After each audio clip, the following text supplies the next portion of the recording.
Viral sa social media ang aso sa kanyang kakaibang talento sa Barangay Mamiltak sa San Fernando City.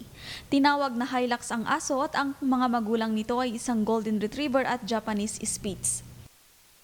Yung unang aso namin si Pochi o yun habang sila ni Mr. nagpamapasyal sa biglang tumakbo yung nasagasaan biglang bumakbo sa sa kalsada yung nasagasaan tapos yung nakasagasa po kay yung kay Pochi Hilux po ang yung Hilux na sasakyan kaya po tapos yun yan binigay nila si parang palit niya yun binigay nila si Hilux kaya yung namin na Hilux yung pangalan niya.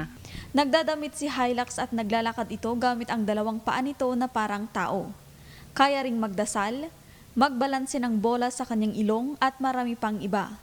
Matyagang tinuruan ito ni Leonardo Cabading sa kanyang mga tricks kapag magkasama ang dalawa. Marunong siyang magdasal, ganun, lumakad, ganun. Kaya niyang maglakad maglakad na nakatayo. Tapos yung mabilis utusan siya pag may pinapagawa na kukuha niya na lahat. Tapos yung nakakaintindi ng salita. Hindi kagaya ng mga ibang aso na na hindi nakakaintindi siya. Isang beses, dalawang beses mo lang kausapin niya, napipick up niya agad. Mapili sa pagkain si Hilux. Madalas kasi kinakain niya chicken meat, ganun, liver, tas isda. Hindi siya masyado sa dog food, tsaka po kanin ayaw niya. Yun lang pinapakain namin sa kanya. Minsan gulay din pero kunti-kunti lang po. Ito rin ang pangtanggal stress ng mga mag-asawang Cabading. Masaya po, tapos stress reliever siya.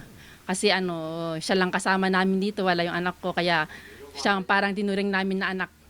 Kaya yun, masaya tapos nakaka-proud siya kasi alam niya magaling siya sa lahat ng bagay. Ayan. Marami na ang mga nakakakita sa taglan nitong kakayahan at patuloy na nagbibigay ng kasiyahan sa mga nakakapanood nito.